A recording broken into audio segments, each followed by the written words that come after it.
Being here on our first Sabbath service for the Lighthouse Church um,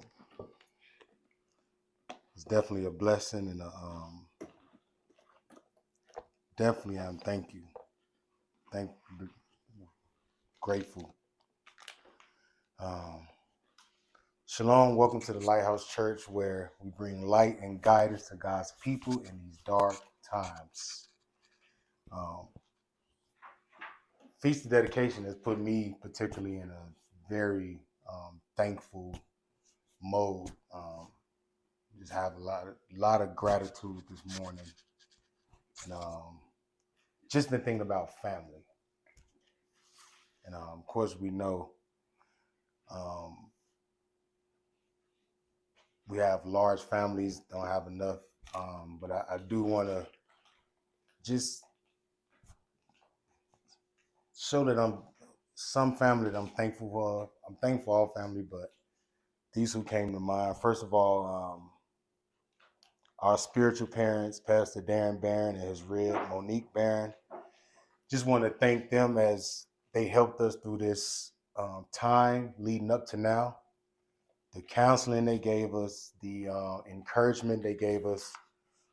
Pastor Barron for seeing the gift in me. Just want to thank you, and I thank the Most High for you. To our parents, uh, Terry Johnson Sr. and Michael Wynn, I thank God for y'all. Father, I thank God for you. I thank God for Michael Wynn. When I went to visit him in prison, I just blessed my soul, just meeting him and just praying the Most High work out that situation. Our mothers, Arlene Emmons and Marie Brooks. Mom, I thank you just showing me strength. You've been through a lot, and I've seen you come through. And Marie Brooks, you've definitely been a mother, not a mother-in-law. We don't believe in in-laws, and you've definitely been a mother to me. I can call you anytime I need you, anytime I'm feeling weak, and you just give me encouraging words. Um, to my uncle Bo Huff and my auntie Yolanda Huff, who, um, when my grandmother seen the call on my life, and um, Uncle Bo and Yolanda, y'all was moving to California, and y'all could have left me, but y'all listened to Grandma, who said, "Take that young boy out of Chicago because he got a call in his life." And I really believe I'd have been dead by now if y'all hadn't been parents to me in that time of my life. And last but not least, Uncle Demetrius and Sheila. Just thankful for y'all for when the state could have took me and my brother and sister and split us up. Y'all stepped in and took us in y'all house, even though y'all had 3 kids of y'all own. Just thankful for that.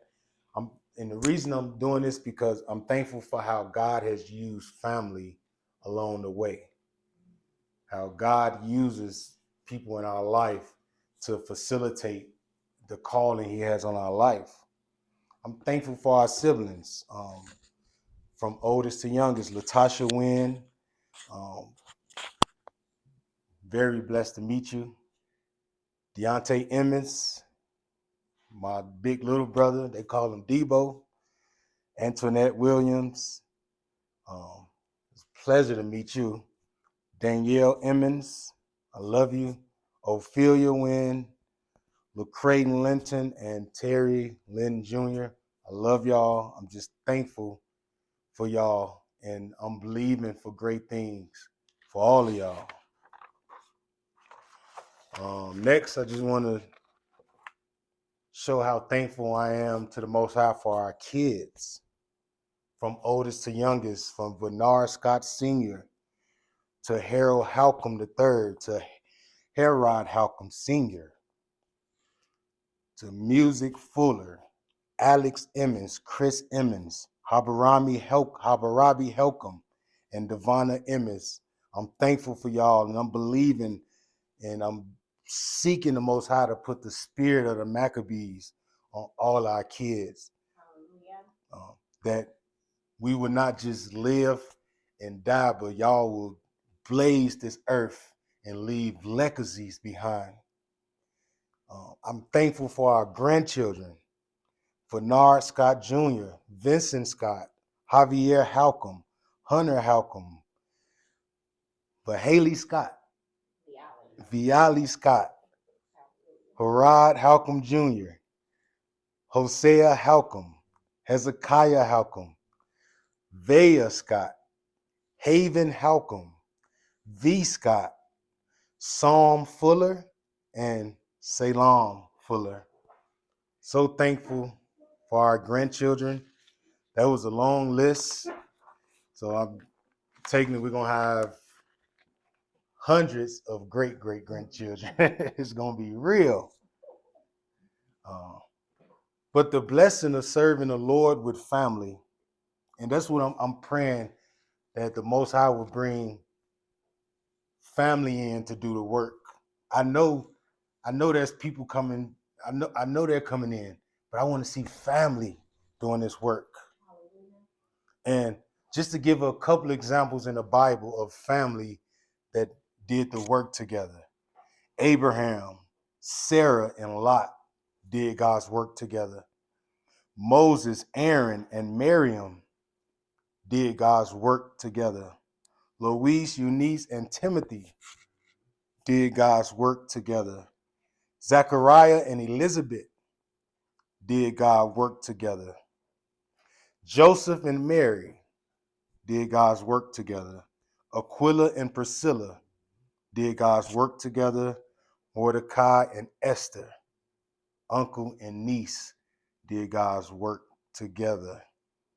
I'm speaking of Zechariah and Elizabeth because before I go, I can't not thank God for the wonderful wife that he's blessed me with.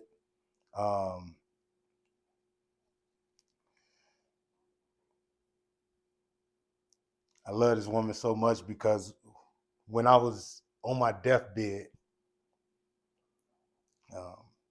she drove 8 hours to come see about me from the Bay to LA. And even after that, nursed me back to health when diabetes almost took my life. And on my last doctor's visit, I was only a couple points away from diabetes being in remission. Hallelujah.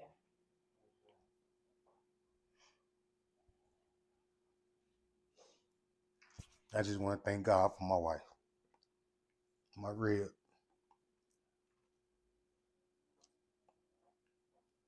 And speaking of Zechariah and Elizabeth, let's go to Luke 1:6 real quick before we get into the lesson.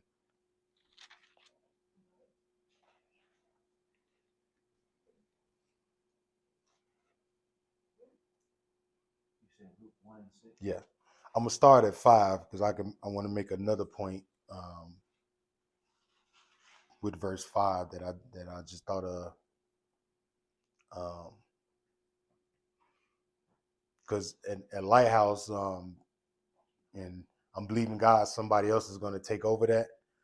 But y'all seen me in the temple this morning with nobody in here with the censer and the incense walking around. Everything we do is biblical. Everything we do, we try to be as close to the Bible as possible. But the book of Luke, chapter 1, verse 5 reads, "There was in those days of Herod, the king of Judea, a certain priest named Zacharias, of the course of Abiah, and his wife was of the daughters of Aaron."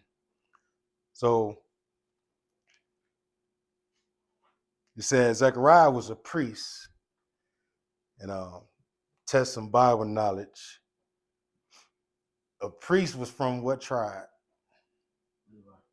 Levi, all praises. And his daughters of Aaron, and we know Aaron was a Levite, that was Moses' brother, and her name was Elizabeth. and they were both righteous before God. This is the scripture that me and my wife made an agreement on, that this is the legacy we wanted to leave behind when we leave this earth or this world. Verse 6, and they were both righteous before God, walking in all the commandments and ordinances of the Lord, blameless. So we just want to be blameless. We want to walk as much as possible in God's righteousness as we can. All right, now let's get ready for the message. Let's start in John 10. John 10.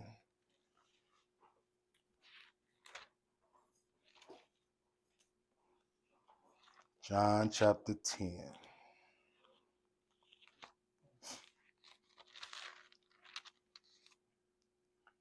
And we're going to read verse 22. The book of John chapter 10, verse 22. And it was at Jerusalem, the feast of dedication. What feast was it? What feast was it? Feast of dedication. So this ain't something we made up. The feast of dedication is in the Bible. And it was winter. What season was it? Winter. And the reason I'm asking y'all this because it's going to come back up later. And Jesus walked in the temple in Solomon's porch. So we got Jesus here on the Feast of Dedication, keeping the Feast of Dedication. Now, the Feast of Dedication is not a feast in Leviticus 23, right? It's not in what we call the Old Testament. So where is it? The Feast of Dedication is in the Apocrypha, in the book of Maccabees. Now, when we get into the Apocrypha, go to your handout number 5.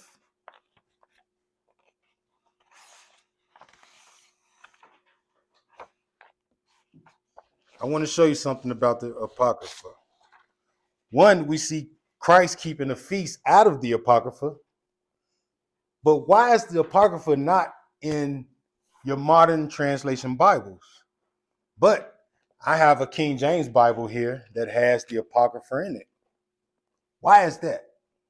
So who's making the decisions on what goes and what stays? And why was this taken out when the Bible says, cursed is the man who take away from the Bible? But let me show you. Before it was taken out, it was in all of the Bibles. We have here the Wycliffe's Bible, 1388. One of the earliest complete English Bibles. It included the Apocrypha. The Tyndale Bible, 1526 to 1530. The New Testament and parts of the Old Testament were published, with later work including in the Matthew's Bible. This Bible included the Apocrypha. Coverdale Bible, 1535. Matthew's Bible, 1537. The Taverner's Bible, 1539. Geneva Bible, 1560. Bishop's Bible, 1568. Douay-Rheims Bible, 1582 to 1610. So we see the Apocrypha was in the Bible until somebody decided in later translations to take it out. Now we're going to see why they take it out as we go through these scriptures. So let's go to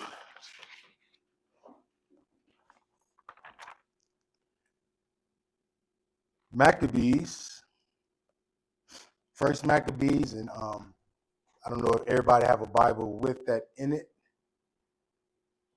but I think we have some extra red ones laying around, or I'm sure Dorn and Son can share. We're going to be coming out of the book of Maccabees to get an understanding of the Feast of Dedication. The Feast of Dedication. Okay, so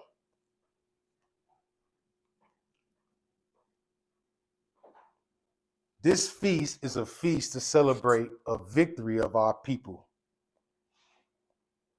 As we read through, you will see the hardship and the captivity that our people went through. But we always overcome. And even now, in the situation we're in, we will overcome. As we start in 1 Maccabees chapter 1, give you the title of the message is The Family That Went to War. The Family That Went to War.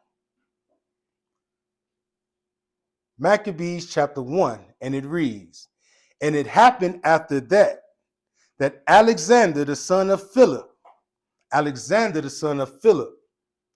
was a mighty man, a mighty Macedonian. The Macedonian who came out, and let me say this, the Bible is history. The Bible is a real book. This is not a bunch of fairy tales. This is historical documents that can be proved with other historical documents. Alexander the Great is a real figure in history. The son of Philip, the Macedonian, who came out of the land of Chittim, had smitten Darius, king of the Persians and Medes, that he reigned in his stead, the first over Greece, and made many more wars. Alexander made many wars, and won many strongholds, and slew the kings of the earth. Could nobody beat him? He was mighty. And went through the ends of the earth and took spoils of many nations, insomuch that the earth was quiet before him. What does it mean the earth was quiet before him? If anybody's seen the movie Friday, when that music come on, you hear that Bible squeaking, everybody get quiet. What your boy say? When Devo come around, he be telling me to shut up. I be quiet. But when he leave, I be talking again. That's how Alexander was. Wherever he went, ain't nobody saying nothing. Verse 4, and he gathered a mighty strong host, and ruled over countries and nations and kings, who became tributaries unto him. Now we have the meaning of tributaries.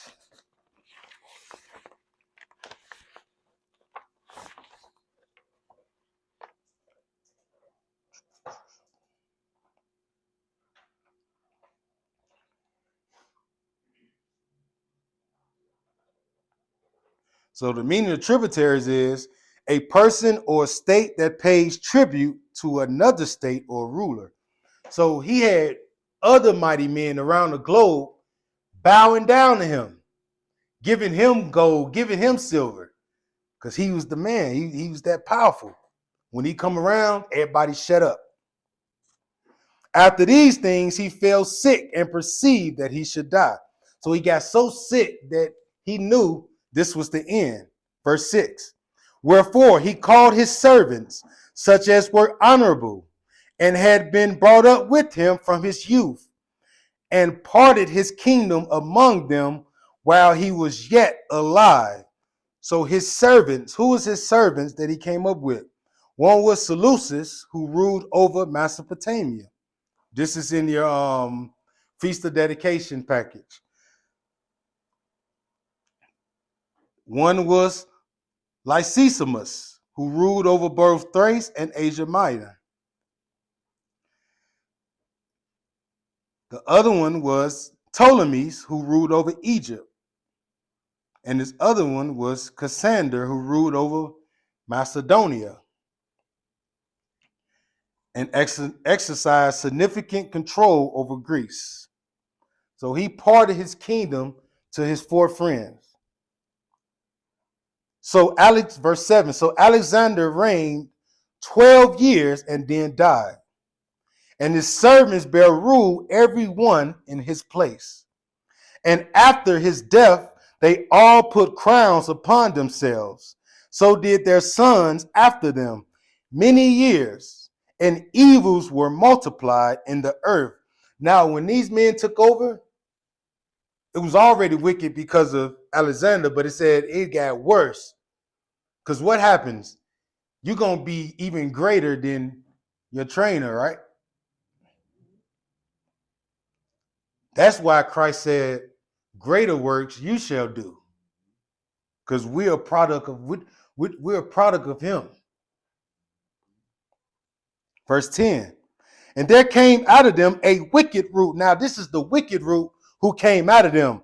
Antiochus, surnamed Epiphanes, son of Antiochus the king, who had been an hostage at Rome. And he reigned in the 137th year of the kingdom of the Greeks. In those days went there out of Israel wicked men. So now, who's ruling? Antiochus. And in those days went what?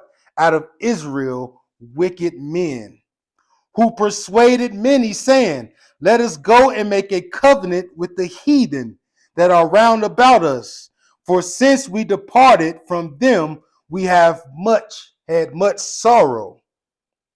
Now, this is interesting because our people did the same thing back in Egypt.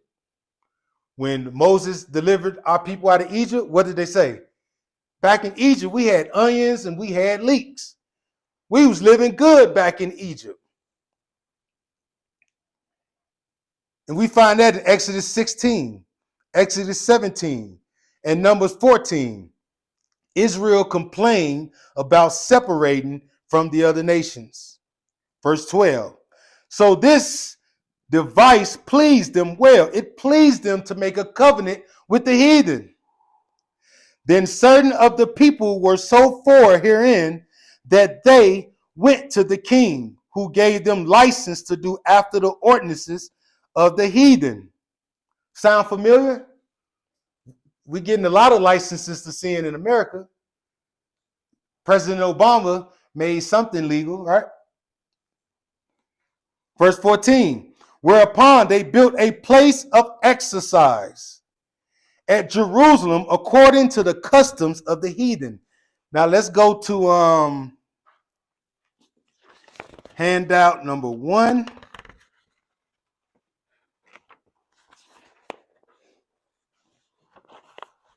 And handout number 2.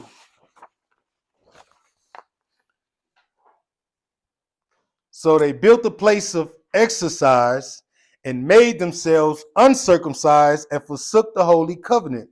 So if you look on your package for verse, I think it's 14 or 15, it's going to show you that the word exercise, where we at? Let's get it. So make sure I'm reading it right. The Greek meaning of exercise comes from the word gymnazo, which means to train or to exercise naked. So during the Greek captivity, they was doing sports naked. And it is the root words like gymnastics and gymnasium. This is because ancient Greek athletes trained and competed without clothing. Now, when I go back, what did it say?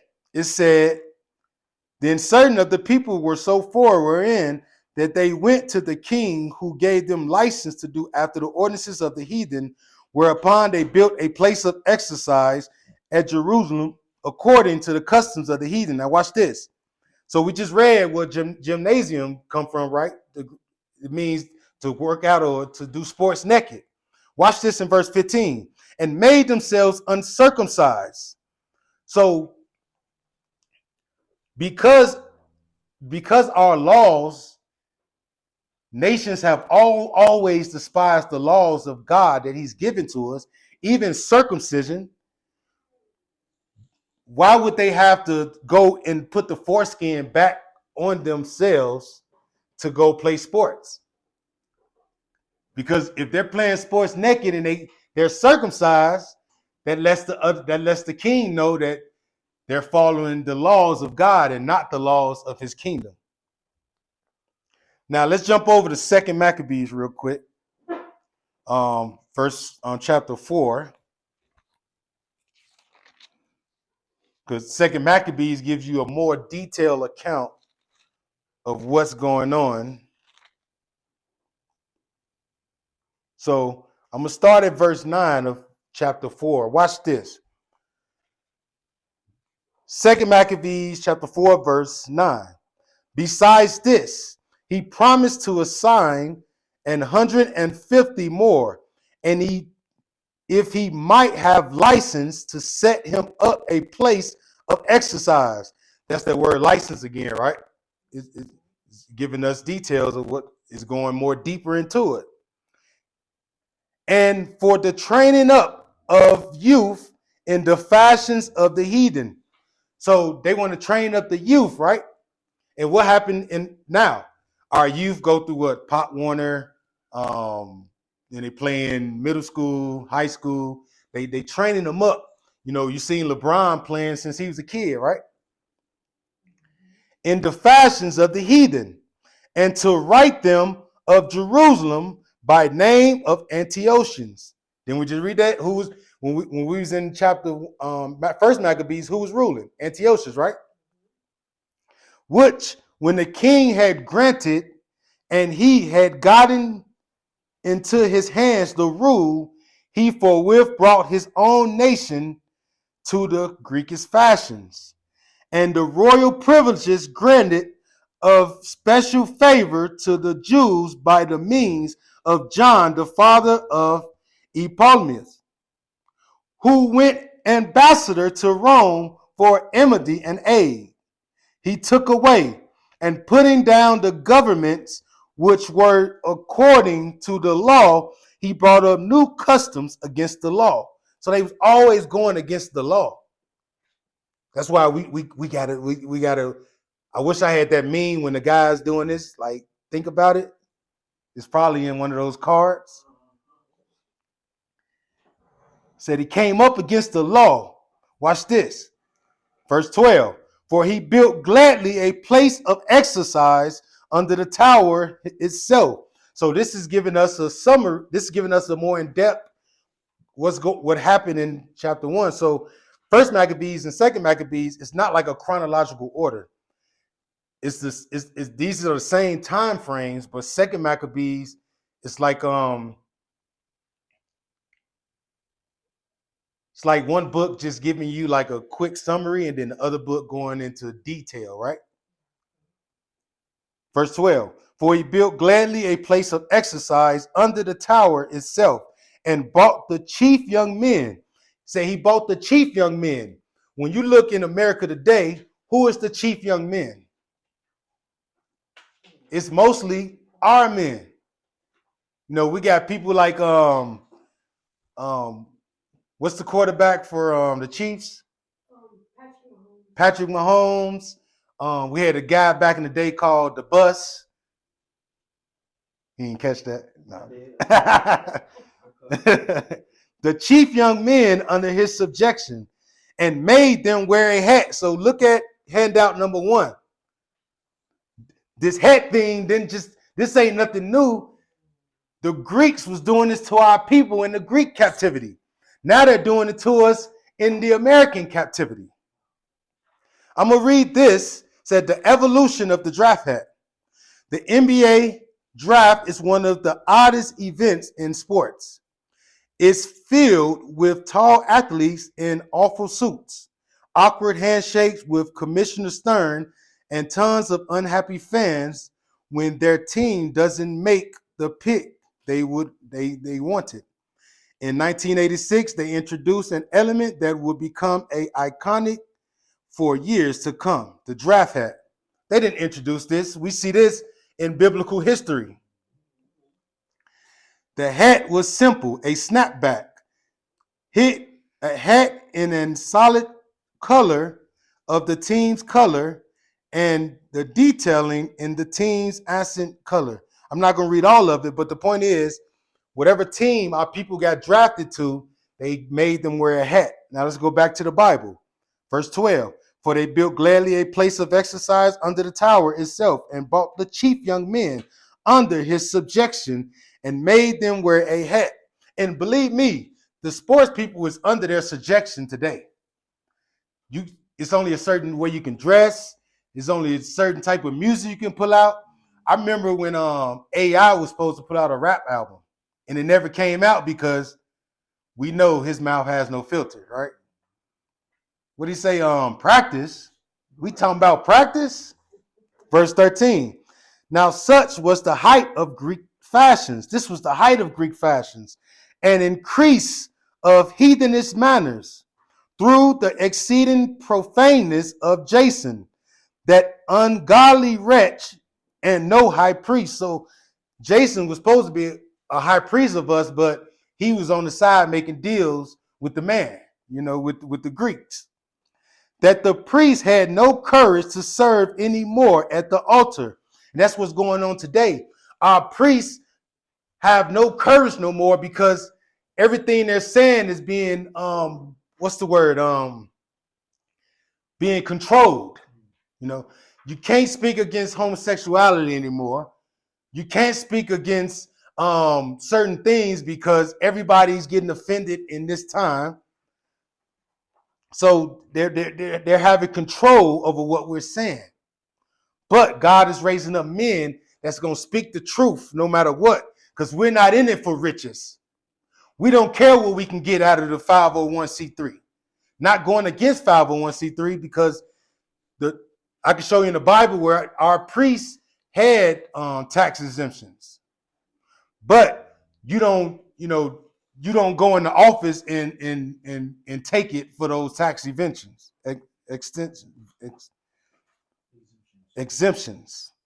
But despising the temple and neglecting the sacrifices, hasten to be partakers of the unlawful allowance in the place of exercise after the name discus.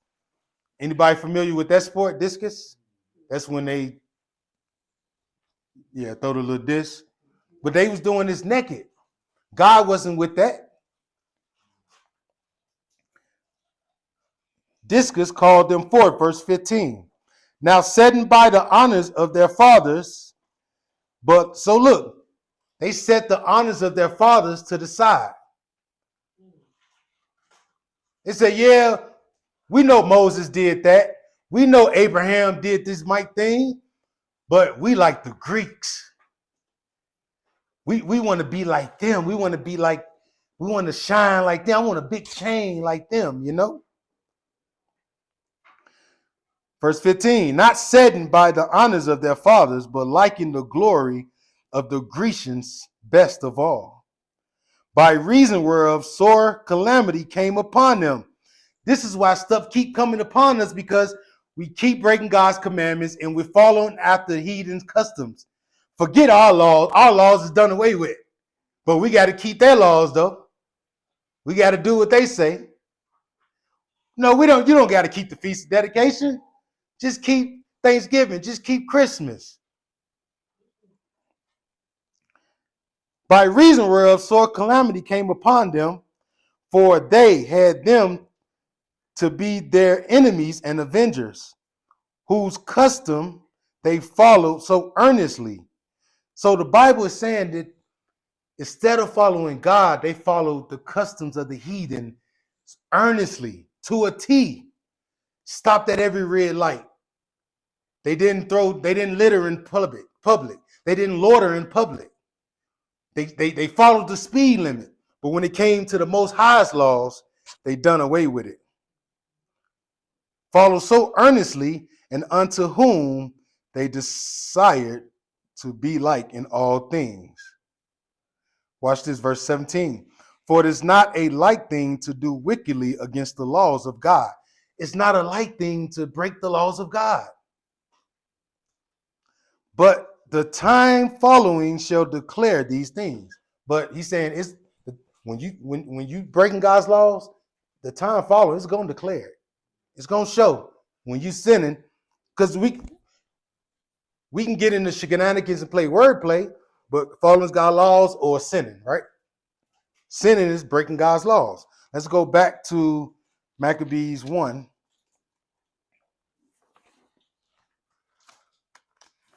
Maccabees chapter 1. And we're going to move through this a little bit so we can get through it. And we're going to start at 15 again. And made themselves uncircumcised and forsook the holy covenant. So we know the heathen was against our laws. So our people, and that sounds painful. Our people that was circumcised, they had to go get skin put back on their penis. So when they played the sports naked, they didn't get in trouble because the king can see if you fall in circumcision. We're going to get more into that. Watch. And made themselves uncircumcised and forsook the holy covenant. What did they do? Made themselves uncircumcised and forsook the holy covenant, and joined themselves to the heathen and were sold to do mischief. So they joined themselves to the heathen and started going into wickedness. Verse 16. Now, when the kingdom was established before Antiochus, he thought to reign over Egypt, that he might have the dominion of 2 realms. And we know some people get greedy about power. You know, I got 5 countries ain't enough. I got to get 5 more. You know, reminds you of America. They got military bases almost on every continent. Wherefore he entered into Egypt with a great army, with a great multitude, with chariots and elephants and horsemen and a great navy. So he came with the elephants. I don't know if you've seen in the movies, like you couldn't beat them elephants. And he had a navy. Verse 18, and made war against Ptolemy, king of Egypt. But Ptolemy was afraid of him and fled. He ran Ptolemy off. And many were wounded to death. Verse 19, thus they got the strong cities in the land of Egypt, and he took the spoils thereof. And we know spoils is if I come in and kill your army, I'm taking their weapons, I'm taking the jewelry they had on, I'm taking the clothes, I'm taking the women, I'm taking the kids, all of that. That's spoils. Or some people call it booty.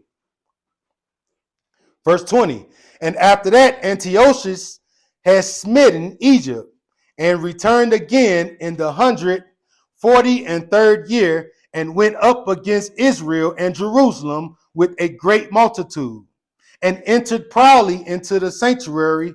Now he's about to enter into our sanctuary. Watch this. And entered proudly into the sanctuary, and took away the golden altar and the candlestick of light. That's why another word for feast of dedications, people call it the Feast of Lights. So you might want to write that down. That's why we got we didn't get a menorah on time, but my wife she made it pop. Yep, it's 7 candles, right? Not because what do you see? Sometimes you see a menorah that have how many? 9. That's because that comes out of what's that book the Jewish use the Talmud, the Talmud. But in the Bible, in the book of Revelations, when it's talking about Christ, it said he saw 7 candlesticks. So now we know Satan is always trying to bring something different from what God has given us. For example, Christ is our what? Savior. Lord and Savior. What's a rock? Oh, yes. The Bible said Christ is our rock. So when the enemy came against Judah, because what was Judah doing during the civil rights? Judah was rising up. You had the Black Panthers, you had Malcolm X, Judah was rising up, which the Bible prophesied that Judah will rise up first among the 12 tribes. So what did they do? They said they got the rock, Christ, we're going to give them another rock. And that crack tore our neighborhoods up, tore us up. God gave us a rainbow to say, anytime you see the rainbow, I was about to flood you again and kill you, but let me put this rainbow out here because I made a covenant with you that I won't kill you with water again. But what did they take the rainbow and make it? Now is the alphabet boys use the rainbow.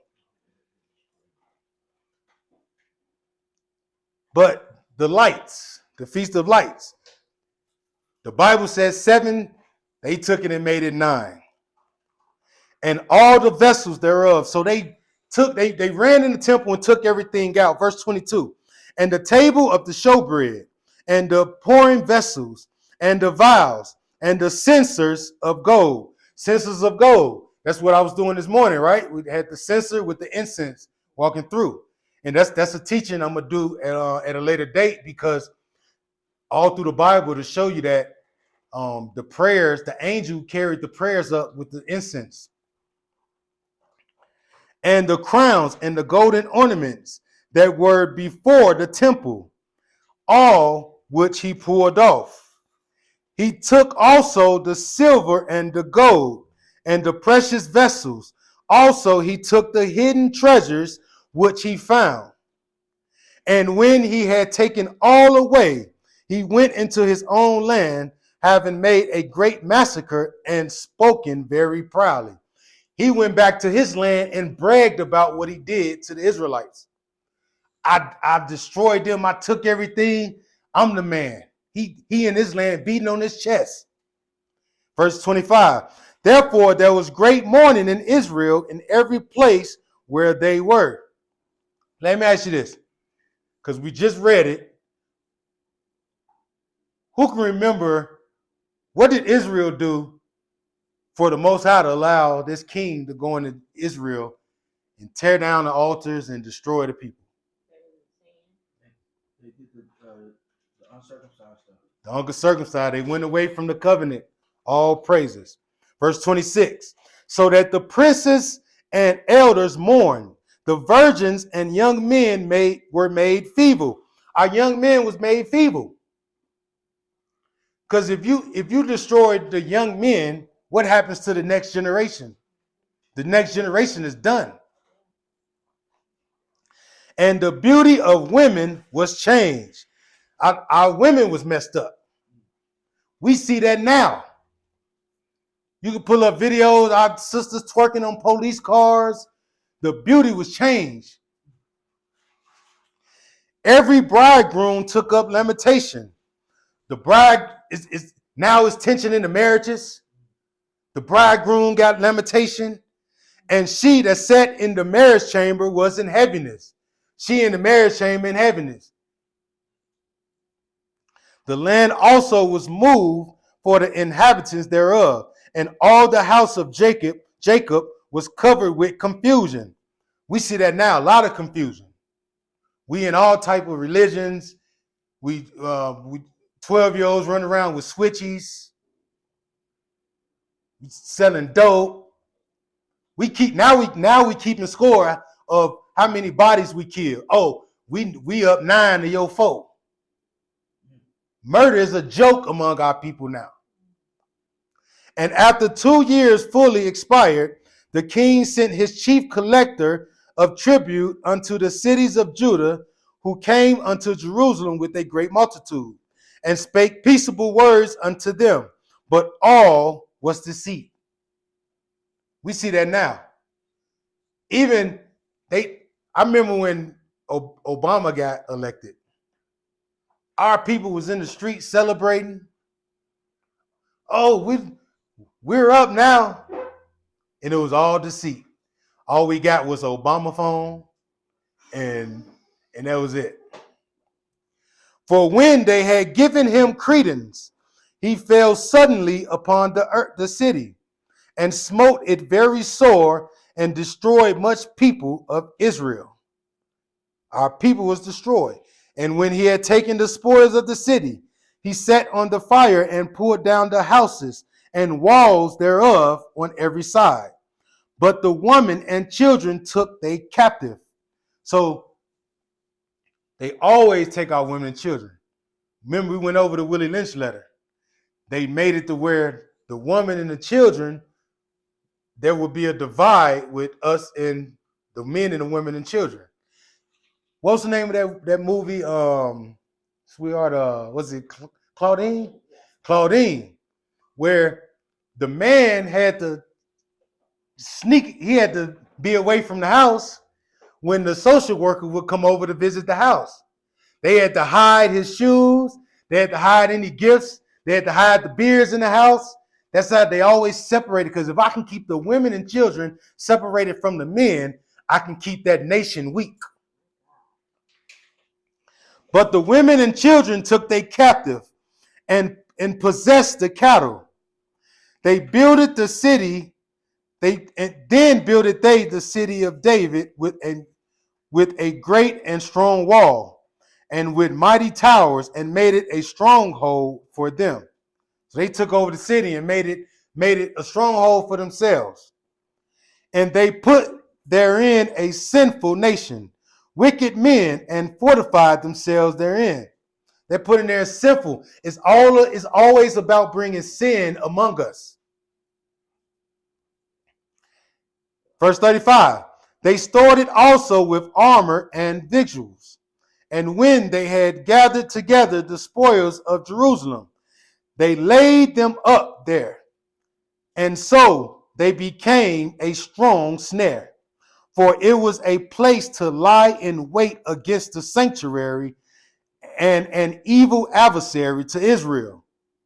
Thus they shed innocent blood on every side of the sanctuary and defiled it, insomuch that the inhabitants of Jerusalem fled because of them, whereupon the city was made an habitation of strangers, and became strange to those that were born in her, and her own children left her.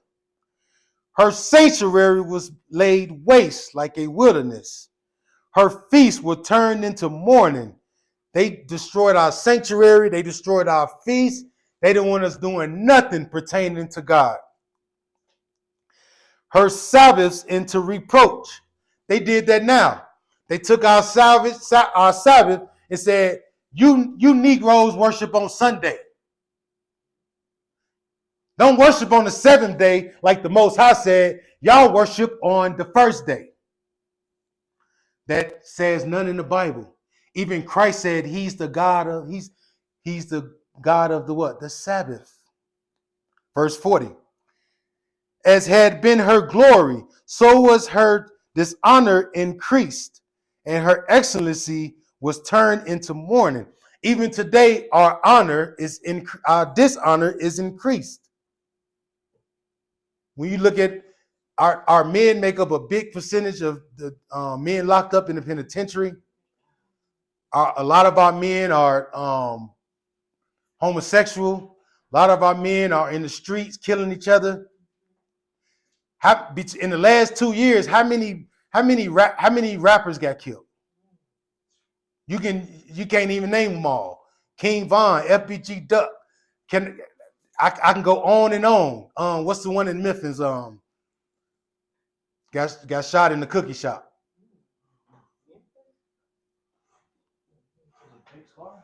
Big Scar. Somebody Google that for me. Young Dolph. But it was even more, right? More and more. Even one of the Migos got killed, right? Takeoff. So that's that verse 40. It says, as had been her glory, so was her dishonor. And I'm gonna let you know when the Bible gets to saying her, it's talking about Israel. So was her honor, her dishonor increased, and her excellency was turned into mourning. Now we mourning. Every time you look up, our mothers is mourning. We just had a funeral in Chicago in my family. Verse 41. Moreover, King Antiochus wrote to his whole kingdom that all should be one people. They've been trying to push that on us forever. Remember when Dr. King was preaching that? Let's come together. We shall overcome. Hold hands. Then what was his last speech before he died? He said, I realized I led my people into a burning house. Because what happened, and it's funny, think about it. This nation at one point didn't want to have nothing to do with us, right? So what did we do down in Tulsa, Oklahoma, in Black Wall Street? We said, okay, y'all want to be separated from us? Good. We built our own movie theater. We had our own hospital. We had our own stores. We had our own community. Then they looked back and said, that's that love-hate relationship. Somebody they can't see you, they can't hate to see you not with them. They can't hate to see you with them. Oh, we gotta destroy this. And I don't know if y'all are aware, there's many successful black towns that they flooded that's turned into lakes today.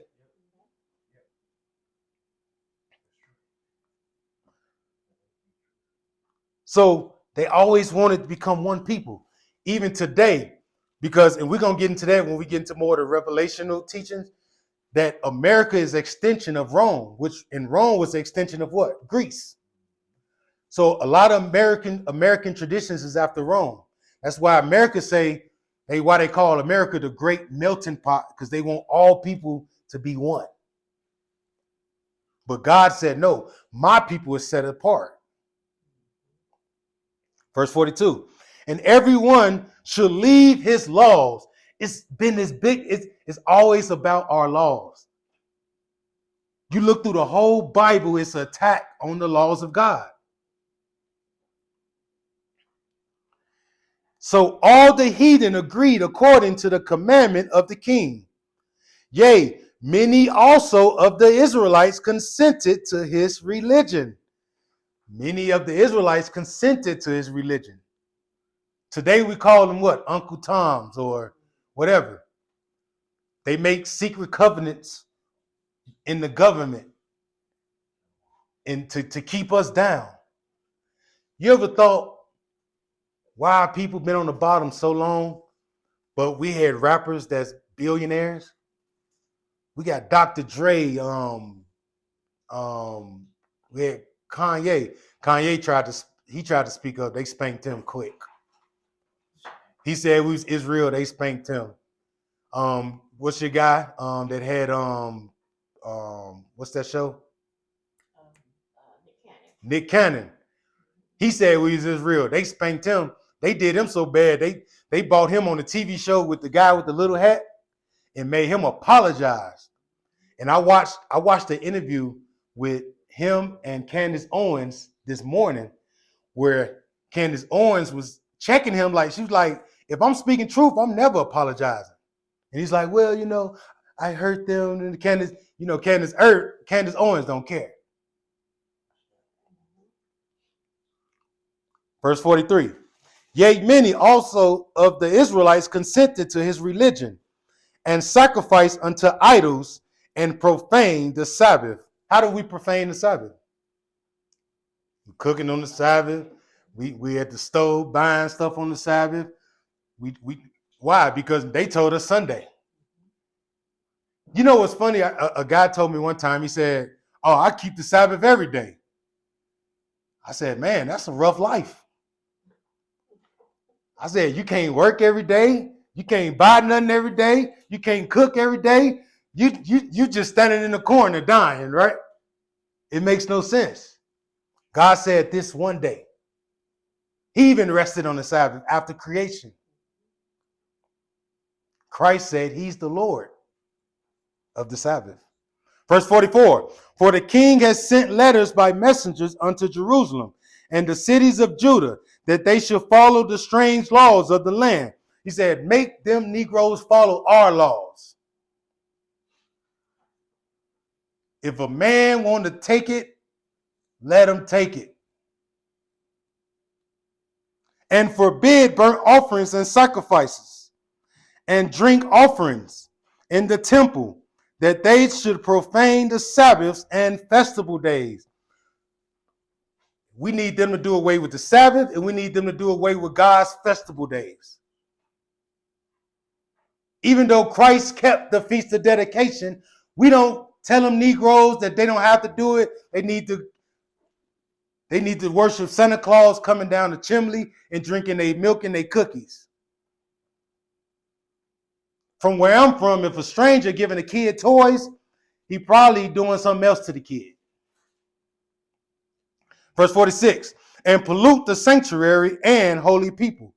Set up altars and groves and chapels of idols. Chapels of idols. See, the Bible's telling us what's going on. They set up chapels of idols, tear down their sanctuary, build these chapels. Now, y'all go in here and worship in these chapels. Y'all worship these idols and sacrifice swine's flesh and unclean beasts. They sacrifice swine's flesh on the altar, not a lamb. God said he wanted a lamb without spot or blemish, right? The heathen took over and said, you know what? We're going to sacrifice swine's flesh on their altars. Now, talking about unclean food, remember, this law was put in place way before Moses. Anybody know that?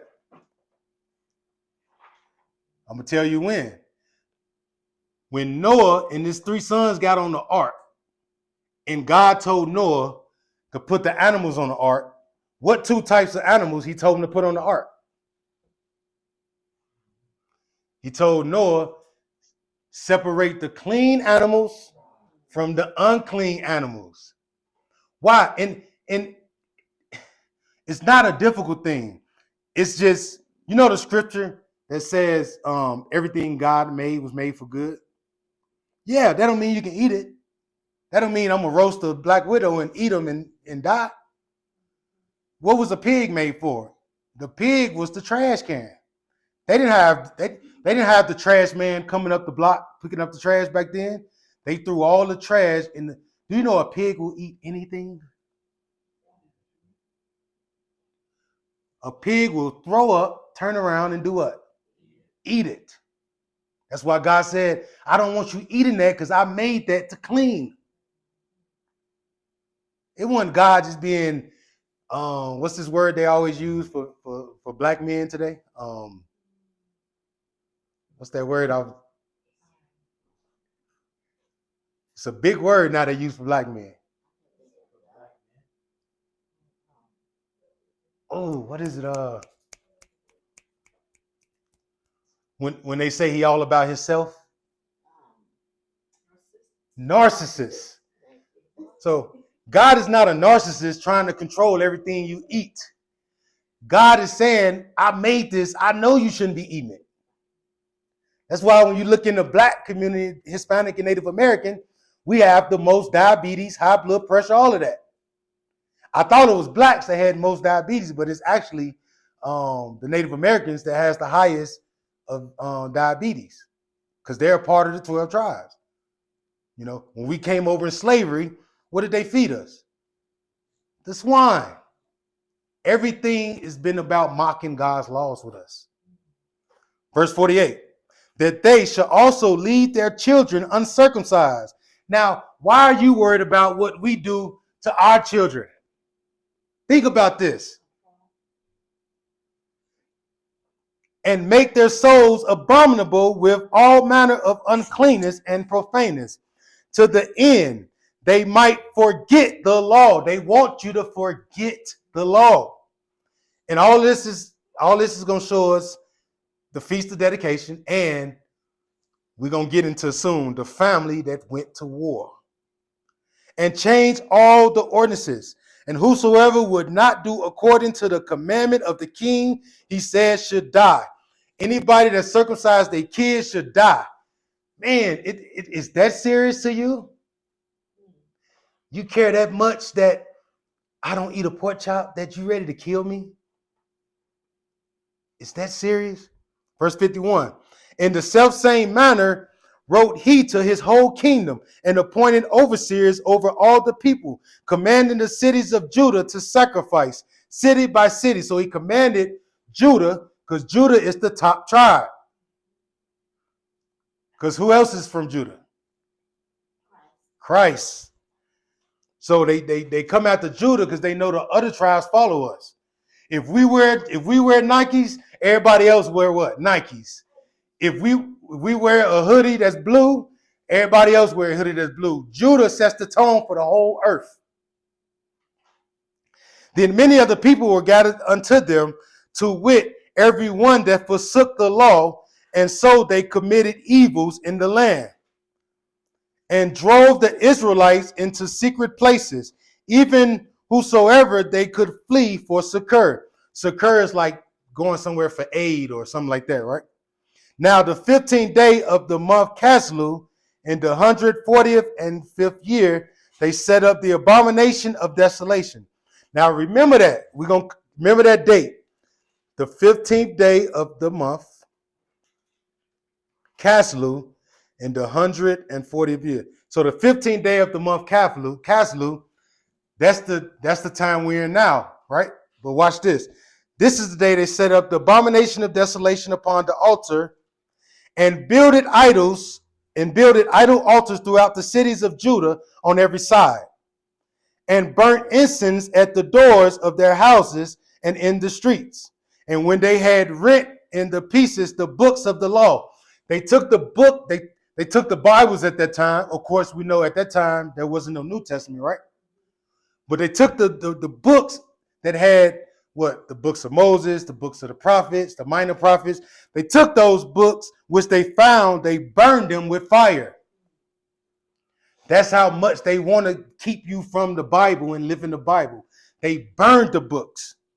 And whosoever was found with the book of the testament, or if any consented to the law, the king's commandment was that they should be put to death.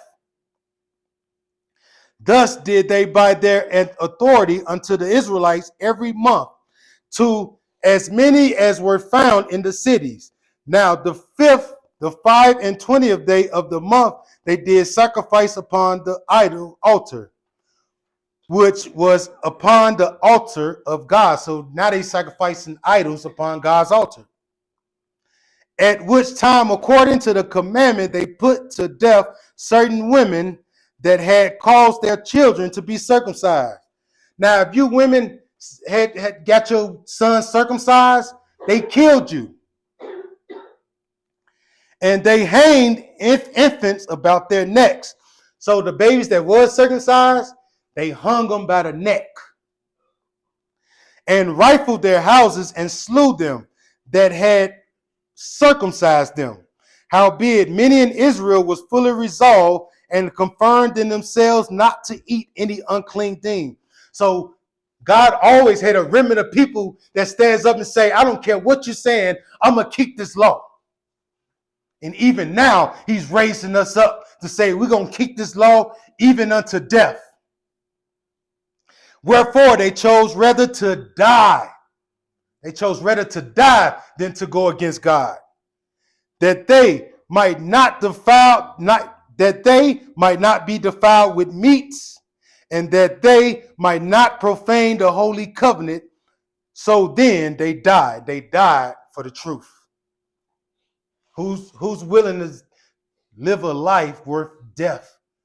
That's why when you read Romans chapter 12, verse 1, and it say, present your bodies a living sacrifice, I don't think a lot of us really understand what that scripture is saying. That scripture is saying, present your body a living sacrifice, because there's coming a point where his is going to be chopped off for this truth. You're going to eat, you're going to serve Christ? Yes, head chopped off. Eat this pork chop? No, head chopped off. They're going to do whatever they can to get you to go against God and his son, Jesus Christ. And there was very great wrath upon Israel. It happened then, and we know the Bible said there's nothing new, what? Under the sun. Verse 2, and I'm going to start speeding through because we're running out of time. In those days arose Mattathias, the son of John. Now we getting into the family that went to war. Mattathias rose up, the son of John, the son of Simeon, a priest of the son of Joarib. And if Mattathias was a priest, he's from what tribe? Levi, right? Now watch this. So we getting into the Maccabees. It's the family, right? Now let's go to the handout real quick. Number 3 and number 4. So I want to show you the deception. So on number 4, this is a picture off a hieroglyphic off of a pyramid. And I got highlighted right above this picture. It says that the two real black dudes on the right side, it was Egyptians, right? So look at this is the deception, right? When you look at handout number 3, who all seen this movie? Y'all ain't seen the 10 Commandments? It's like a 4-hour movie. That's probably why y'all ain't watched it. But that movie used to have me expired when I was young. Like, I want to be like Moses. But on here, so the white dude on the left is Moses. The Canaanites are the dark-skinned ones, right? But my thing is this. Moses was taken into Pharaoh's house and passed off as Pharaoh's son, right? If the Egyptians was black, you think this dude could have been passed off as Moses' son?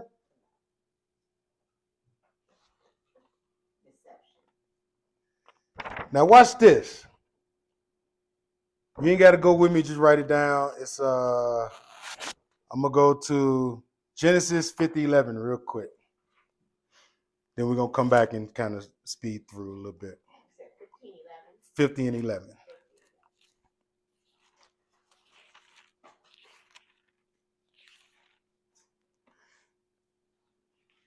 Genesis chapter 50, verse 11. Watch this.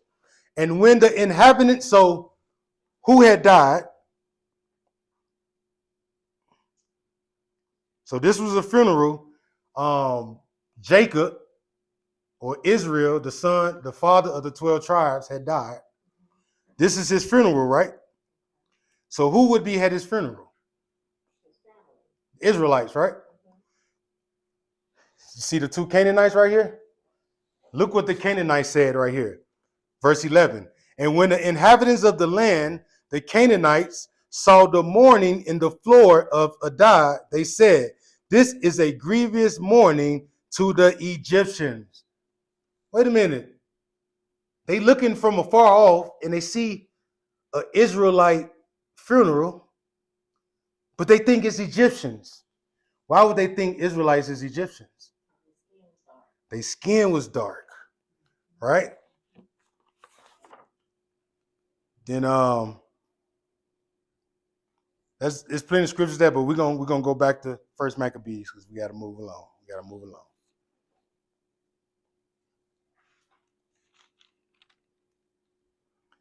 So this is the family that went to war. Follow me.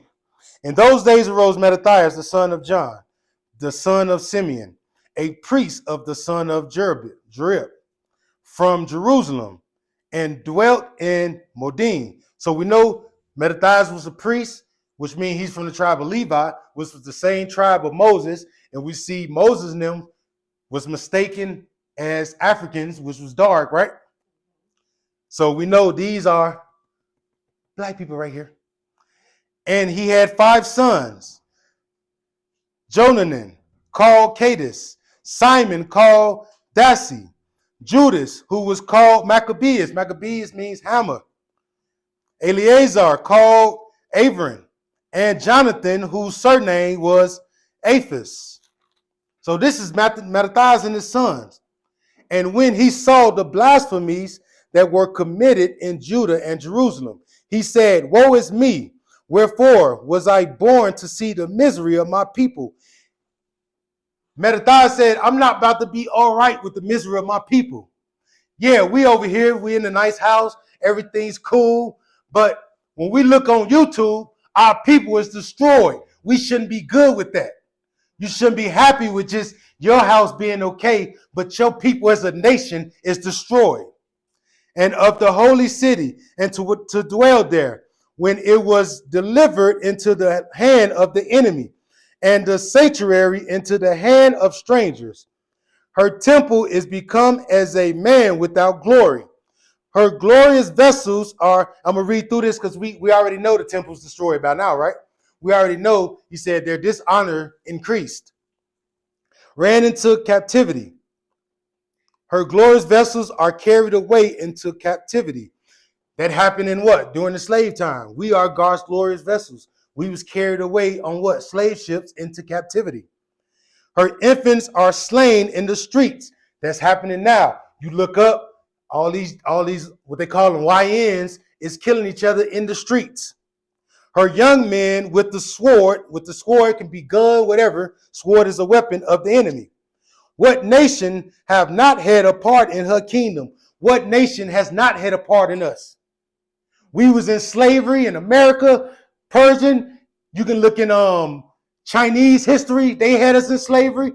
Every nation had a part in us. And gotten of her spoils. All her ornaments are taken away. Of a free woman, she has become a bondslave. And behold, our sanctuary, even our beauty and our glory, is laid waste, and the Gentiles have profaned it. To what end thereof, therefore, shall we live any longer?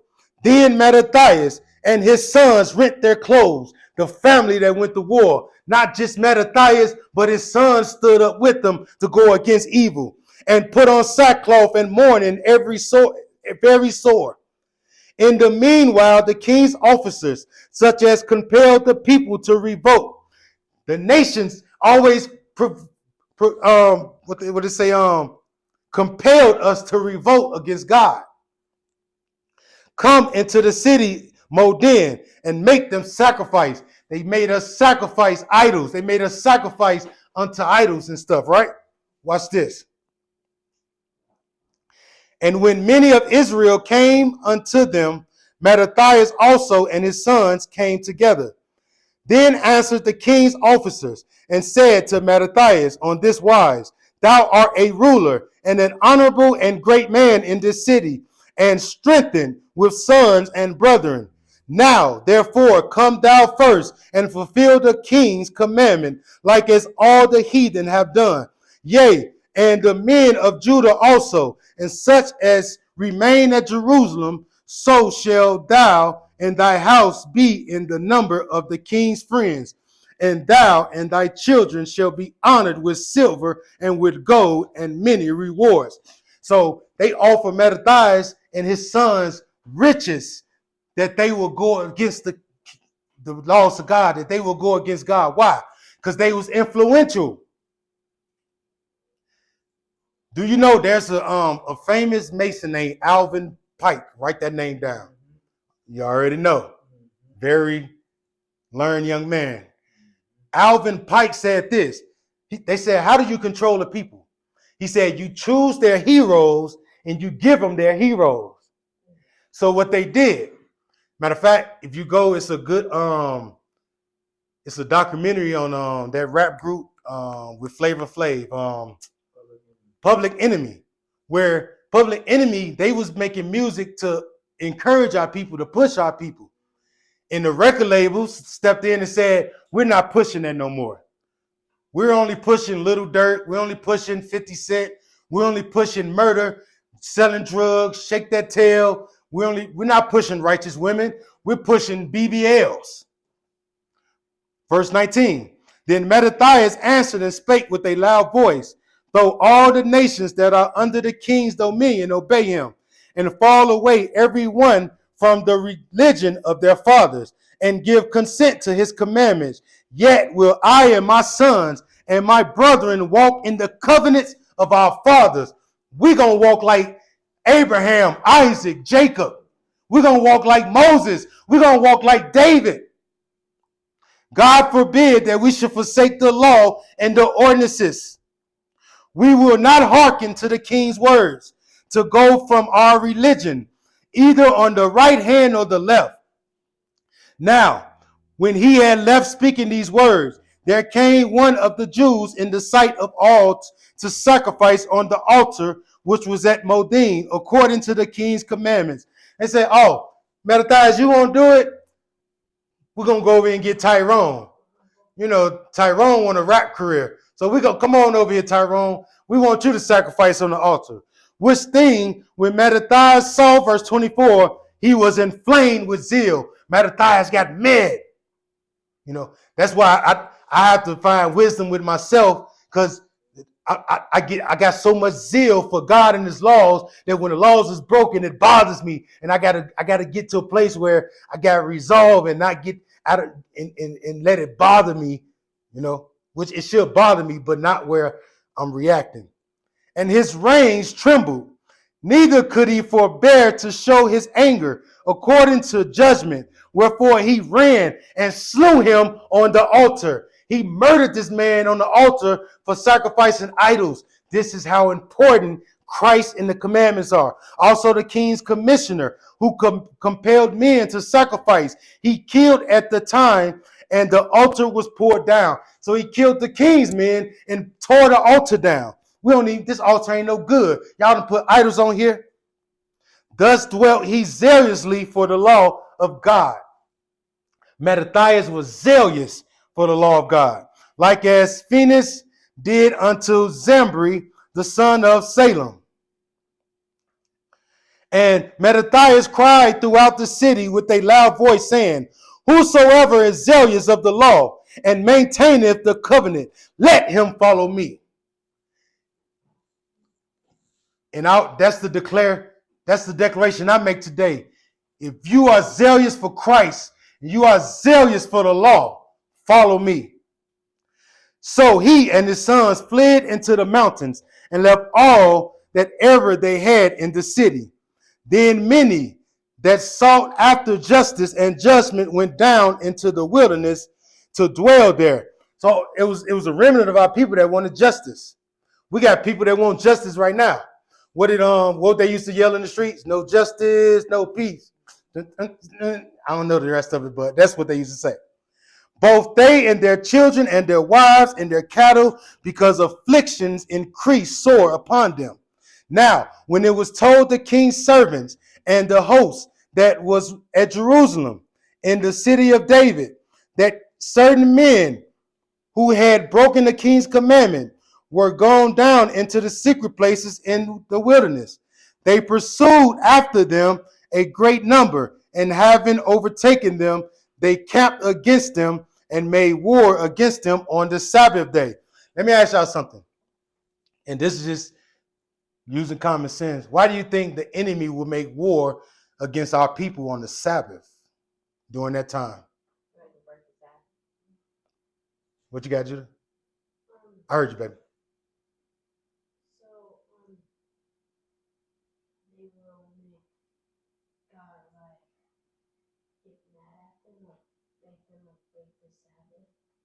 Yeah, they knew our people cherished, they knew our people rested on the Sabbath. So that's the perfect time to attack, right? So watch this. And they said unto them, let that which ye have done hereto suffice. Come forth and do according to the commandment of the king, and ye shall live. So he told them, hey, come break the laws and commandments and you'll live. But they said, we would not come forth, neither will we do the king's commandment to profane the Sabbath day. We ain't coming to break the laws, and we ain't fighting you on the Sabbath. So then they gave them the battle with all speed. Howbeit they answered them not. We're going to get through this, y'all. Just work with me. Neither cast they a stone at them, nor stopped the places where they laid hid, but said, let us thus all in innocency. Heaven and earth shall testify for us that ye put us to death wrongfully. You fought us when we weren't fighting against you. You put us to death wrongfully. So they rose up against them in battle on the Sabbath, and they slew them with their wives and children and their cattle to the number of 1,000 people. So they took advantage of us on the Sabbath. Now watch what's about to happen though, because the family that went to war is about to come on the scene. Now when Mattathias and his friends understood hereof, they mourned for them right sore. And one of them said to another, and that's what I'm saying, we should be mourning for all our people that's out here dying and on crack and in prison. We should be mourning for that, not just when one of our kids die. If we all do as our brethren have done, and fight not for our lives and laws against the heathen, they will now quickly root us out of the earth. So what is this conversation?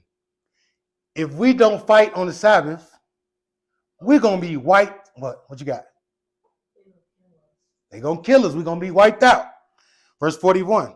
At that time, therefore, they decree, saying, wherefore, whosoever shall come to make battle with us on the Sabbath day, we will fight against him. Neither will we die all, as our brethren that were murdered in the secret places. Then came there unto him a company of Assyrians. Write this note down. The Assyrians at that time, the Assyrians ended up becoming the Pharisees. So these are the Pharisees during that time, but they would become called the Pharisees later. Who and how we know they was the Pharisees? Watch this. Who were mighty men of Israel, even all such as were voluntary devout unto the law. We know that the Pharisees was devout to the law of God. But where did they fall off? They wasn't living. They was teaching it to the people, but they wasn't living it. Also, all they that fled for persecution joined themselves unto them and were a stay unto them. So they joined their forces and smote simple men in their anger and wicked men in their wrath, but the rest fled to the heathen for secure. Now, this is going to happen again because right now they're coming together and they're killing the wicked men, sinful men out of Israel, right? And we're gonna do a class on that when Christ come back and he takes us into the wilderness, and he said that all those that rebel against him, he's gonna put to death in the wilderness. Then Mattathias and his friends went round about and pulled down the altars. And what children soever they found within the coast of Israel uncircumcised, those they circumcised violently. So the kids they found uncircumcised, they did what? They circumcised them. Did y'all know that Paul circumcised Timothy? So when the Bible says when there was a thing going back and forth about the Gentiles and stuff being circumcised, and they were saying, what? Well, he can't get circumcised. He's 40 years old. Because according to Moses, you had to be circumcised on what day? The 8th day. Boy, you playing. Stop playing. On the 8th day, right? But Paul said no. They can still keep the commandment, even though their parent didn't keep the commandment. That's why Paul circumcised Timothy. Verse 47, they pursued also after the proud men, and the work prospered in their hand. So they recovered the law out of the hand of the Gentiles. So remember, the Gentiles took what? They took the books. They took the Bibles at that time. There was no New Testament. Let's get that straight. Because New Testament hadn't happened yet, right? But they went back to the heathen and give us our book back. Boom. You know what I mean? They took that back. And out of the hand of the kings, neither suffered they the sinner to triumph. I mean, anything that looked like it was breaking the commandments, they was killing. Now, when the time drew near that Mattathias should die, he said unto his sons, now have pride and rebuke gotten strength, and the time of the destruction and the wrath of indignation. Now, therefore, my sons, be ye zealous for the law. He's talking to his sons now. Be ye zealous for the law, and give your lives for the covenant of your fathers. Be ye zealous for Christ in the law. Because right then they just had the law. Now we got what? Christ and the laws. Christ and obedience. That's why Christ said they worship me with their mouth, but they don't do the actions. We got to worship Christ with action. Verse 51. Call to remembrance what acts our fathers did in their time. So shall you receive great honor and an everlasting name. Now, whoever heard the scripture that say the things before time was written for our learning? So this is what he's about to go into. Watch this, verse 52. Was not Abraham found faithful in temptation, and it was imputed unto him for righteousness? Abraham was found faithful in temptation. Joseph, in the time of his distress, kept the commandment. What was the time of Joseph's distress? No. When Potiphar's wife was trying to put that thing on him. Potiphar's wife came up in there with, I don't know what she was dressed in. It was so tempting, that man had to run up out of there. So she must have been bad, had the, cakes all over the place. Joseph said, I got to go. And was made Lord, he's made Lord over Egypt because he kept the commandment. Phoenix, our father, in being zealous and fervent, obtained the covenant of an everlasting priesthood. Jesus, for fulfilling the word made. So we know Jesus, Joshua, right? Jesus, for fulfilling the word, was made a judge in all Israel. Caleb, for bearing witness before the congregation, received the heritage of the land. David, for being merciful, possessed the throne of an everlasting kingdom. Elias, which is Elijah, for being zealous and fervent for the law, was taken up into heaven. Elijah didn't even die. He was just taken up into heaven. Ananias, Azarias, and Misael. Anybody know who that is? Anybody heard of Meshach, Shimrak, and Abednego? So that's why a lot of us change our names, because Meshach, Shirach, and Abednego was a slave name that was given to them by the king during that time. So they said, we don't want your slave name. We got them today. Johnson, Tim, we got all these slave names, right? So they changed. That's why we changed the name. By believing, we're saved out of the flame. That's how we know that Shirach, and Abednego, because those were the three who was saved out of the flame. Daniel, for his innocency, was delivered from the mouth of the lions. We know about that. And thus consider ye throughout all ages that none that put their trust in him shall be overcome. Let me read that again. And thus consider ye throughout all ages. That means this will never change. That none that put their trust in him shall be overcome. We will not be overcome if we put our trust in the Most High. Verse 62, fear not then the words of a sinful man. Don't worry about what a sinful man telling you. For his glory shall be dung and worms. Yeah, he got the riches and the money now. He got it good now. But he said his glory going to be dung and worms. And we know what dung is. I ain't got to say the word we use today, do I? No. Okay. Today he shall be lifted up, and tomorrow he shall not be found, because he is returned into his dust, and his thought is come to nothing.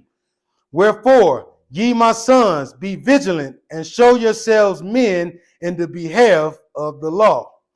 Watch this. Read that again. Wherefore, my sons, it's Mattathias to his sons, be valiant and show yourselves men in the behalf of the law, for by it ye obtain mercy. Let me give a quick explanation of why the law makes you a man. If you hanging out with your buddy, right?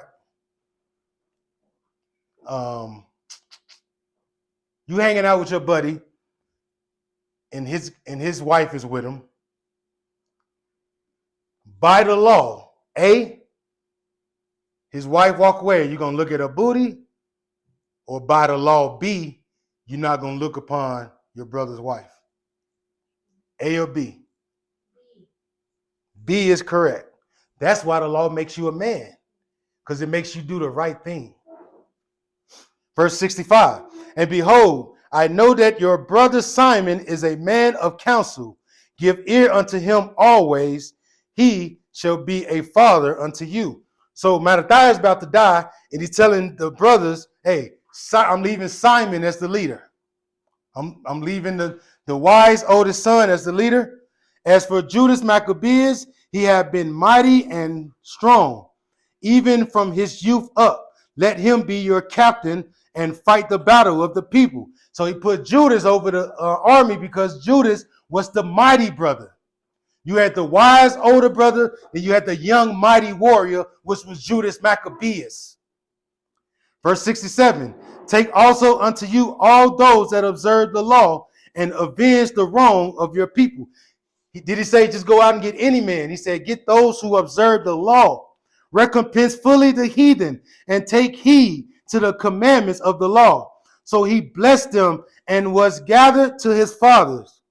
And he died in the 146th year. 146th year. And his sons buried him in the sepulchres of his fathers at Modin. And all Israel made great lamentation for him. He was a great man. And so they lamented, they honored him when he died. Chapter 3. We almost there, y'all. We almost there. Chapter 4 is not that long. Then his son Judas, called Maccabeus, rose up in his stead, and all his brethren helped him, and so did all they that held with his father, and they fought with cheerfulness the battle of Israel. So he got his people great honor and put on a breastplate as a giant, and girt his warlike harness about him, and he made battles protecting the host with his sword. In his acts he was like a lion, and like a lion's whelp roaring for his prey. For he pursued the wicked and sought them out, and burnt up those that vexed his people. Wherefore the wicked shrunk for fear of him. They feared Judas Maccabeus. And all the workers of iniquity were troubled because salvation prospered in his hands. He grieved also many kings and made Jacob glad with his acts. When you say Jacob, he's talking about Israel. The Bible will call it Israel, Jacob, sometimes Jews, all of that. And his memorial is blessed forever. Moreover, he went through the cities of Judah, destroying the ungodly out of them, and turning away wrath from Israel. Turning away what wrath? God's wrath. Why do God bring wrath on Israel? When they break what? The commandments. Just like the battle with Joshua when they was losing. He said, God, why are we losing? We always win. God said there's sin in the camp. So he had to seek out that man that was in sin and put him to death. Verse 9, so that he was renowned unto the utmost part of the earth, and he received unto him such as were ready to perish. Then Apollonius gathered the Gentiles together and a great host out of Samaria to fight against Israel. So now Apollonius has said, you know what? I'm about to put an army together. I'm about to take Judas Maccabeus out of here. Verse 11. Which thing when Judas perceived, he went forth to meet him, and so he smote him and slew him. Many also fell down slain, but the rest fled. So Judas wasn't scared. Judas said, "Oh, y'all coming after me? Well, I'm coming to meet you." And he whooped them, and many of them died, and many of them fled. Wherefore Judas took their spoils, and Apollonius swore also, and therewith he fought all his life long. So he took Apollonius' sword and he fought with it all life long. Anybody remember where another one of our forefathers did that? Took his enemy's sword and David and used it as his weapon. Because what did Mattathias tell his sons? He said, look back on your forefathers and follow their ways. So Judas said, oh, David took the sword of the giant, so I'm going to take the sword of Apollonius and I'm going to use it as a weapon. Now, when Saran, a prince of the army of Syria, heard say that Judas had gathered unto him a multitude and company of the faithful to go out with him to war, he said, I will get me a name and honor in the kingdom, for I will go fight with Judas and them that are with him, and who despise the king's commandments. Saran decided he wanted to go up and give it a try. And when he came near to the going up of Betharon Judas went forth to meet him with a small company, who, when they saw the host coming to meet them, said unto Judas, how shall we be able, being so few, to fight against so great a multitude? So Judas got a few men with him. How are we going to beat Saran and these men? And it's a few of us. And so strong, seeing we are ready to faint with fasting all this day. So they had been fasting, they ain't had nothing to eat, nothing to drink, and they talking about going to war. Unto whom Judas answered, and this should be your answer for any time you're going through something, or your father's going through, or your family's going through something, or if your kids or your wife say, what are we going to do? This is what you say. It's no hard matter for many to be shut up in the hands of a few. And with the God of heaven, it is all one, to deliver with a great multitude or a small company. God can deliver you even though it's a little bit of you. Matter of fact, I think Gideon started off with this large army, right?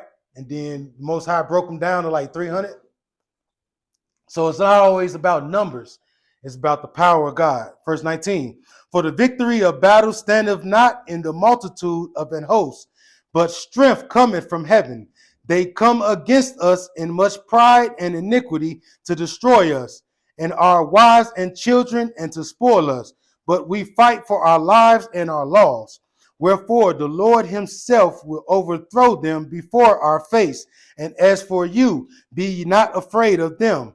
Now, as soon as he had left off speaking, he leapt suddenly upon him, and so Saran and his host was overthrown before him.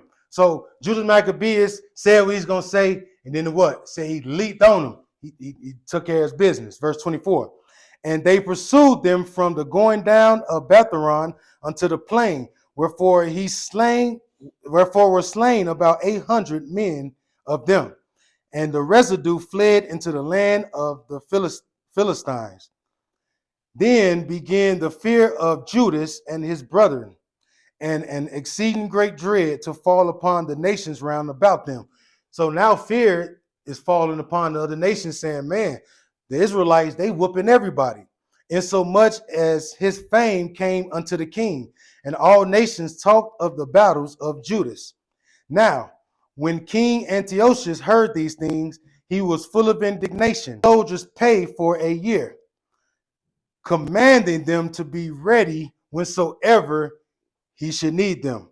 Nevertheless, when he saw that the money of his treasures failed, so what did he do? King Antiochus, he said, man, we can't beat Israel, so I need my soldiers ready all the time. So he gave them a year's pay. So don't even go to work. I need you ready to go to war at any time. So this is warfare strategy, playing chess, not checkers. And that the tributes in the country were small because of the dissension and plague which he had brought upon the land and taken away the laws which had been of old time. He feared that he should not be able to bring the charges any longer, nor to have such gifts to give so liberally as he did before. For he abounded above the kings that were before him. So money's running low. You paying a whole army a yearly salary, that's going to get slim after a while.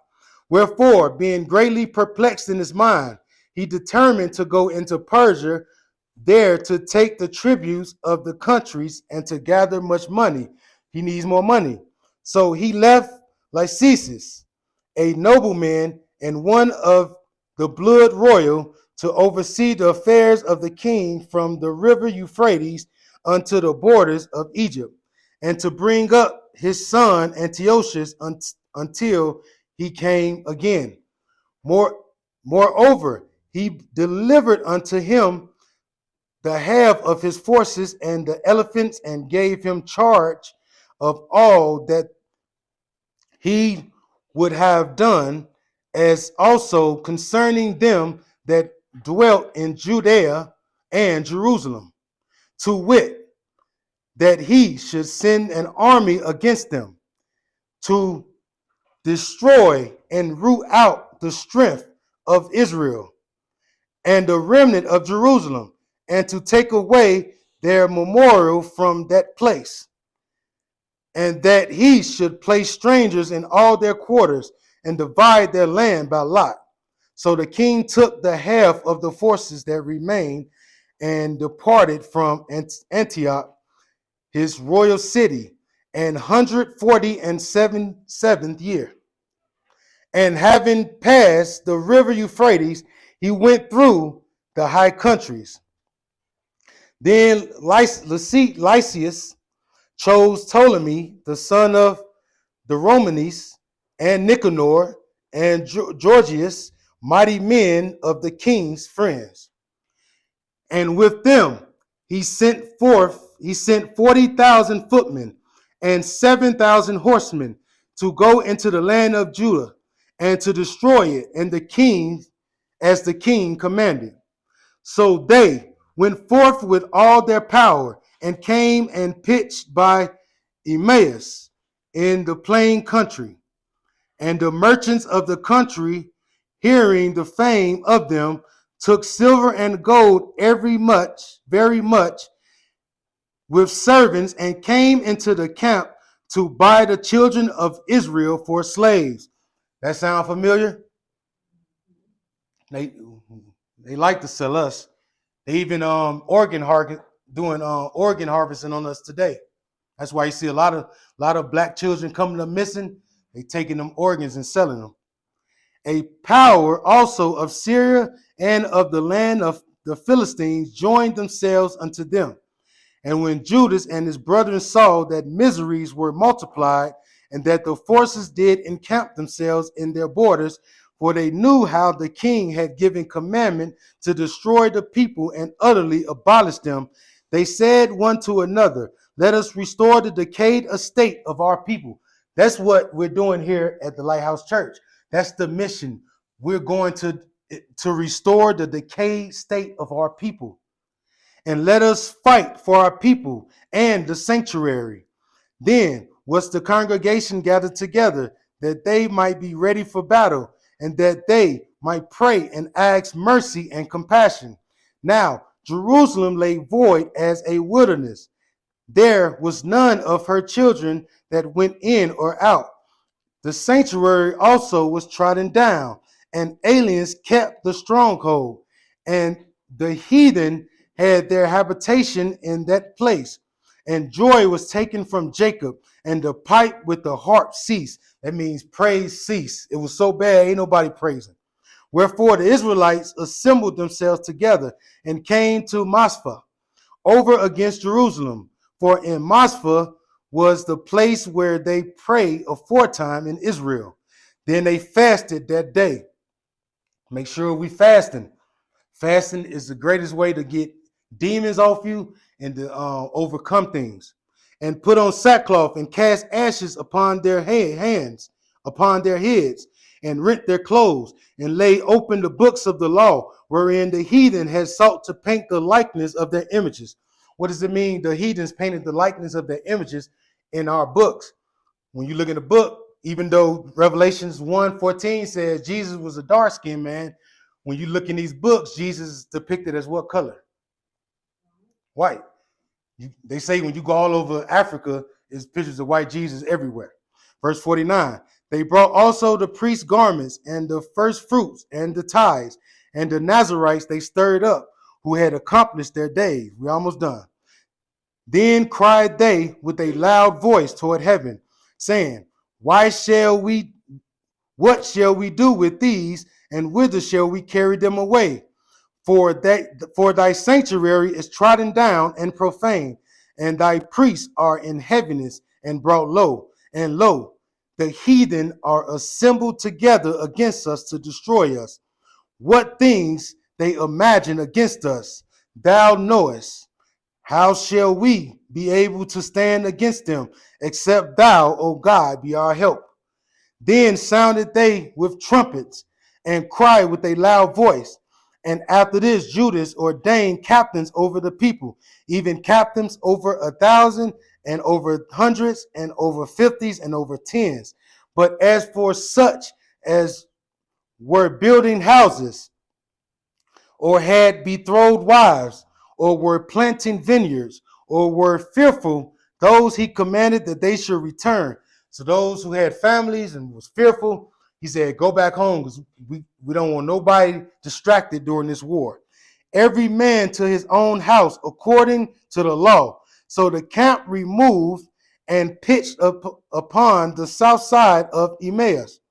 And Judas said, arm yourselves and be valiant men, and see that ye be in readiness against the morning, that ye may fight with these nations that are assembled together against us to destroy us and our sanctuary. For it is better for us to die in battle than to behold the calamities of our people and our sanctuary. Nevertheless, as the will of God is in heaven, so let him do. We almost done. Let's go through this. Then took Gorgias 5,000 footmen and 1,000 and the best horsemen, and removed out of the camp by night to the end he might rush in upon the camp of the Jews and smite them suddenly. And the men of the fortress were his guides. Now, when Judas heard thereof, he himself removed the valiant men with him, that he might smite the king's army with his, which was at Emmaus, while as yet the first camp were dispersed from the camp. In the mean season came Gorgias by night into the camp of Judas, and when he found no man there, he sought them in the mountains, for said he, these fellows flee from us. But as soon as it was day, Judas showed himself in the plain with 3,000 men, who nevertheless had neither armor nor swords to their minds. And they saw the camp of the heathen, that it was strong and well harnessed, and compassed round about with horsemen, and these were experts of war. Then said Judas to the men that were with him, fear ye not their multitude, neither be ye afraid of their assault. Nevertheless, how our fathers were delivered in the Red Sea, when Pharaoh pursued them with an army. Now, therefore, let us cry unto heaven, if peradventure the Lord will have mercy upon us and remember the covenant of our fathers, and destroy thus before our face this day. So they remembered when God brought our people out of Egypt. Now I'm going to switch up. I'm going to come over a little bit because I'm running out of time. I'm going to start at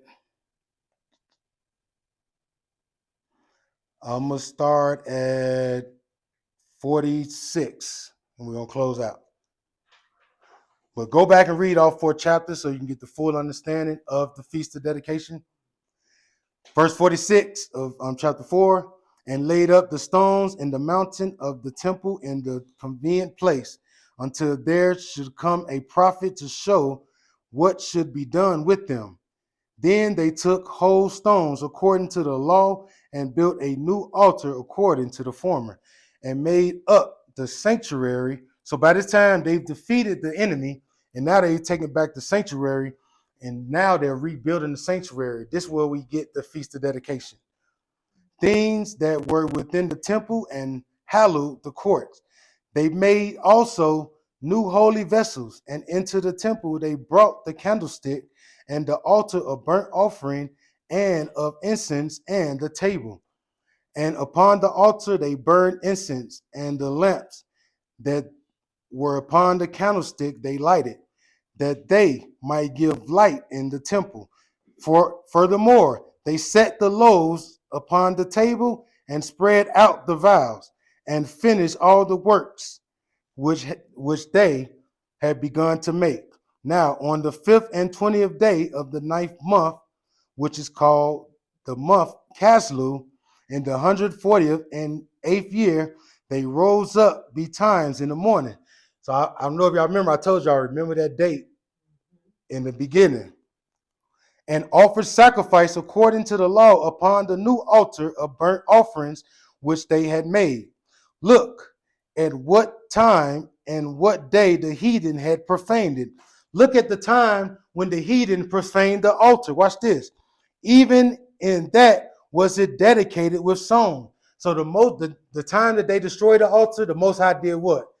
He came back and had the people rededicated on the same day. Tell him that's how precise the Most High is. That's how much we can trust him. And dedicated with songs and cisterns and harps and cymbals. Then all the people fell upon their faces worshiping. Who all worship on their own time? Just get on your face sometimes and just worship God. And praising the God of heaven.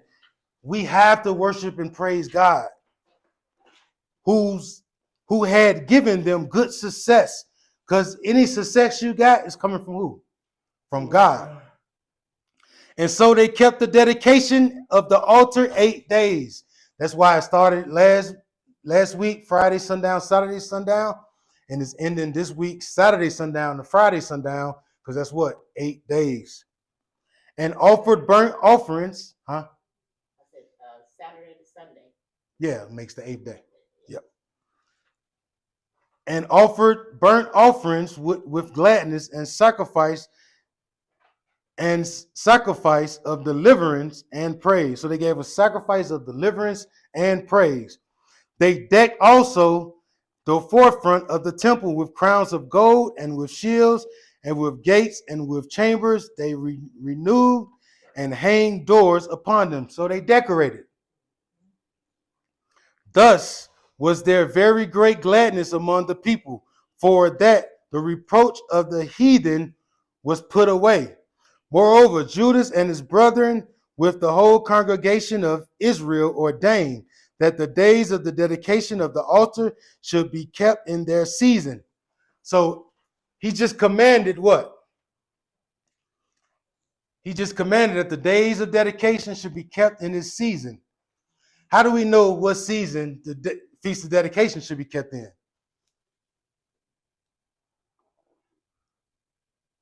Anybody remember? So I remember we was reading about Jesus, and it said that what season was Jesus keeping the Feast of Dedication? Winter. Judah, remember. The scripture said it was winter. So right now, why did Jesus and them keep it in the winter? Because it tells you right here, the dedication of the altar should be kept in their season from year to year. So if Jesus kept it during winter, when we keep it, it should be what? Winter. By the space of 8 days from the 5th and from the 25th day of the month Caslu, with mirth and gladness. Mirth and gladness means celebrating, happy, all of that. Laughter. At that time also they builded up the Mount Zion with high walls and strong towers round about, lest the Gentiles should come and tread it down, as they had done before. And before I read the last verse, I just want to implore you to rededicate yourself. Rededicate yourself to the Most High. Build yourself up with prayer, fasting, and studying, because the enemy is coming. Verse 61, and they set there a garrison to keep it, and fortified Bethesda to preserve it, that the people might have a defense against Idumea. And we all know who Idumea is. Idumea is the Edomites, which would be the Romans, the Greeks, or who the Bible calls Esau. And with that, I'm going to say shalom. Hit that like, share, and subscribe button down below.